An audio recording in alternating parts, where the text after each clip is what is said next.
Casse la démarche comme Samuel, Samuel Umtiti. Ramener la coupe à la maison. Ah, c'est bon là, je suis pas mal. Je suis pas mal pour la marche athlétique là. Merci Samuel Umtiti. Les petits sportifs dans un premier temps, bonjour, j'espère que vous allez bien. Ça fait longtemps, hein, mais ça fait du bien de revenir. Vous imaginez même pas à quel point ça fait du bien. Alors aujourd'hui on se retrouve à Reims.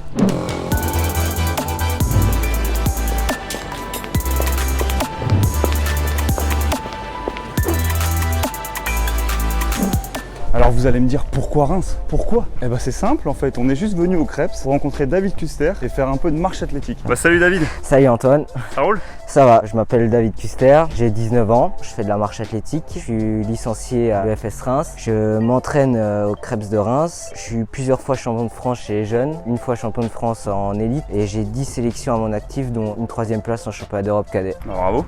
Merci. Je suis entraîné par Gilles Roca qui est le coach notamment de Johan Diniz, le marcheur français le plus connu. Johan aussi. Énorme chrono. Formidable. Respect champion, respect. Bon petit exemple à suivre. C'est ça, c'est également le modèle que je suivais devant ma télé quand j'étais jeune. Première question, est-ce que tu peux nous dire ce que c'est que la marche athlétique? C'est une discipline de l'athlétisme. C'est simple, il y a 2 règles. La première règle qui fait que c'est de la marche, c'est qu'on doit avoir toujours un contact avec le sol. Ça juge à l'œil humain, pas à l'appareil photo ou aux vidéos ralenties. Sur certains ralentis, on a un petit temps de suspension, mais c'est vraiment à l'appréciation du juge humain. Et la deuxième règle qui nous différencie des autres marches, c'est qu'on doit, à la pose du pied, la jambe doit être tendue jusqu'au passage à la verticale. Sur une compétition, il y a des juges qui regardent si on fait bien cette règle et on peut être sanctionné, voire disqualifié de la course si notre marche n'est pas réglementaire. Si tu as une mauvaise posture, c'est au même titre que si tu avais les 2 pieds décollés, tu peux être disqualifié. Voilà, c'est ça. Si le juge estime que notre jambe n'est pas tendue, il peut nous donner un carton comme s'il estime qu'on soit en suspension. Au bout de plusieurs cartons, on peut être disqualifié. Au bout de 3 cartons rouges de 3 juges différents. Un seul même juge ne peut pas nous sanctionner plusieurs fois. D'accord. Stop! Normalement, à ce moment-là de la vidéo, je suis censé demander aux sportifs ce qu'on va faire comme entraînement, sauf que là, on avait déjà fait la séance, j'étais fatigué, j'ai complètement oublié de lui demander. Pourtant, c'était écrit sur mes notes, je vous assure. Donc voilà, la séance a consisté à 6 km d'échauffement, une partie muscu d'une heure, 1h30, et enfin 6 km de variation d'allure avec une accélération tous les 2 km. Voilà, vous connaissez la séance, let's go! On est avec David, il va juste nous montrer quel est le mouvement à adopter pour la marche athlétique. Déjà, on doit attaquer les jambes tendues. Le mouvement de bras, on va marcher comme ça de plus en plus vite en déroulant bien.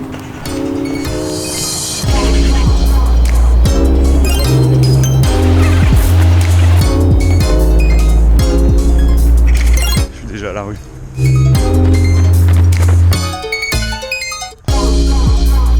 Attends, je vais juste te montrer un petit truc, qu'est-ce que tu penses de ça?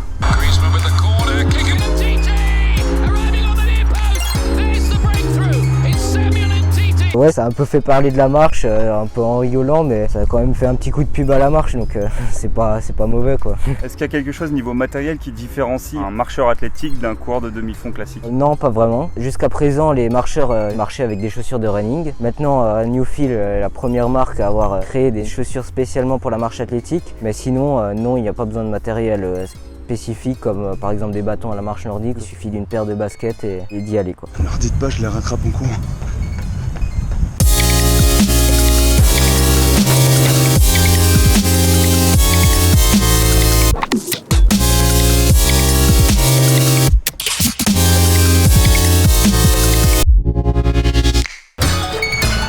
En fait, il y a un mouvement naturel de la hanche qui se fait. Ah, mais laisse tomber, c'est un coup à prendre. Hein. Je suis sec.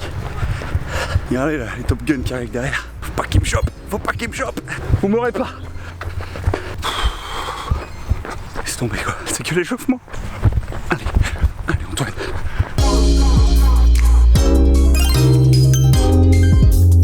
J'ai déjà mal partout. C'est vraiment des mouvements qui sont pas humains en fait, enfin, qui sont pas habituels. C'est vraiment pas facile.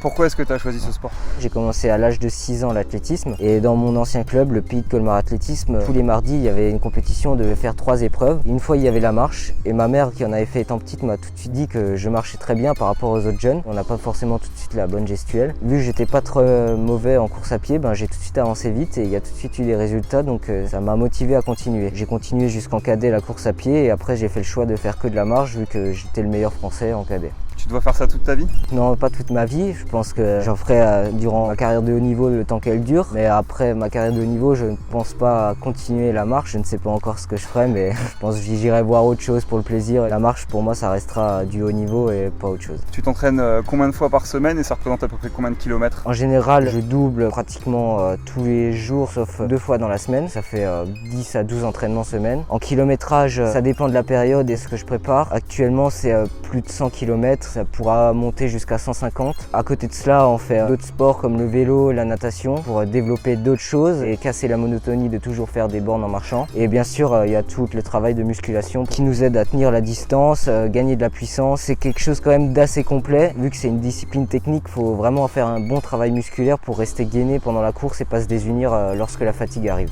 Ok, bon, l'échauffement est fini. Là, on passe à une petite séance de muscu en fait. C'est parti!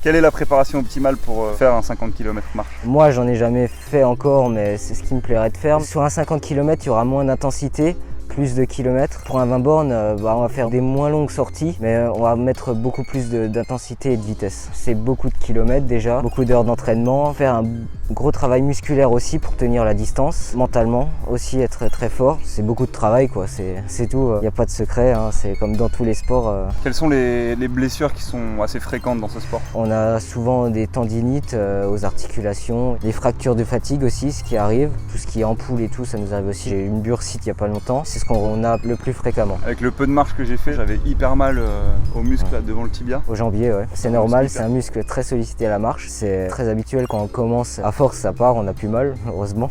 Par rapport à la course à pied, on utilise plus le jambier et les ischios que quadri-mollet, c'est ce qui nous différencie un peu. Le niveau français à l'international, il est plutôt chaud ou il est plutôt ça va? On a plutôt un bon niveau. On a Johan Diniz qui est le meilleur marcheur mondial sur 50, qui est recordman du monde. Et derrière, on a de bons marcheurs qui sont souvent sur les compétitions internationales. On est de plus en plus présent chez les jeunes et il faudrait que ça se concrétise chez les seniors les prochaines années.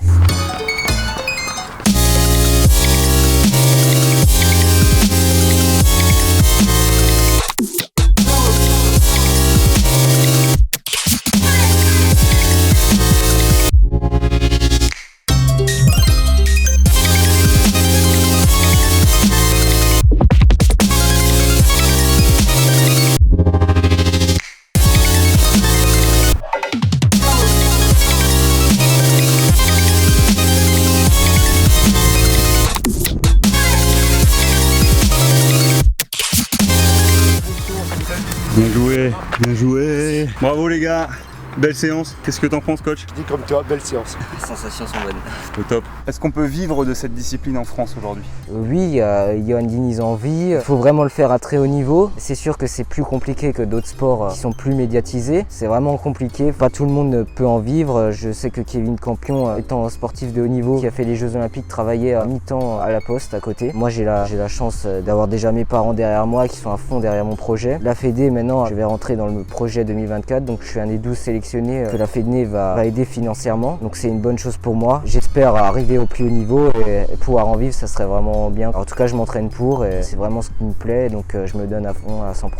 Bah c'est bien, ça m'amène à la dernière question. Quels sont tes objectifs sportifs pour les mois et les années à venir? Déjà cette saison c'est une nouveauté parce que je rentre dans la catégorie espoir, mais on peut me considérer comme un senior. Donc je change de distance de course, je passe du 5-10 au 20 km. Ça sera un peu une année découverte. Il y a un championnat d'Europe espoir en 2019, donc ça sera un de mes objectifs. Également une coupe d'Europe de marche où je vais essayer d'être dans les meilleurs français pour me qualifier, ce qui va pas être facile face aux seniors quoi. À plus long terme, j'aimerais essayer de me qualifier pour Tokyo. Ça va être difficile mais c'est faisable, ça dépend de ma progression. Et à vraiment plus long terme, un gros objectif sera Paris 2024. C'est une chance d'avoir les JO dans son pays. J'aurai 25 ans, c'est vraiment un bon âge pour avoir son meilleur niveau de forme. Avec mon coach, c'est vraiment ce qu'on s'est fixé et ça sera, je pense, l'objectif de ma carrière. Je vois pas plus loin pour l'instant, je me fixe jusqu'à là-bas et on verra après. Bah écoute, merci beaucoup David de m'avoir permis de faire cette séance avec toi. C'est moi qui te remercie. Je t'avoue un petit truc, j'ai pas tout le temps marché, j'ai Ouais. pas tout le temps respecté la démarche, j'ai un peu couru Ouais. parfois.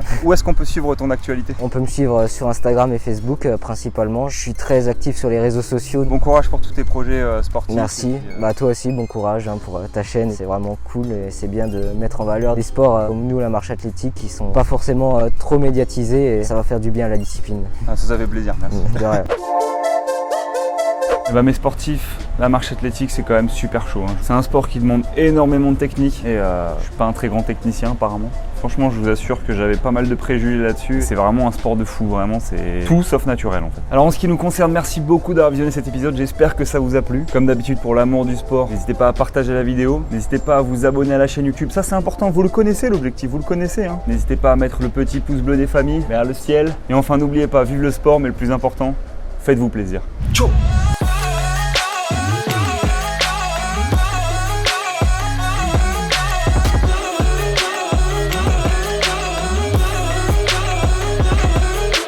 Ah ouais, non mais c'est tout sauf naturel la marche athlétique. C'est un sport de dingue. Ah mais c'est vrai, c'est un truc de malade.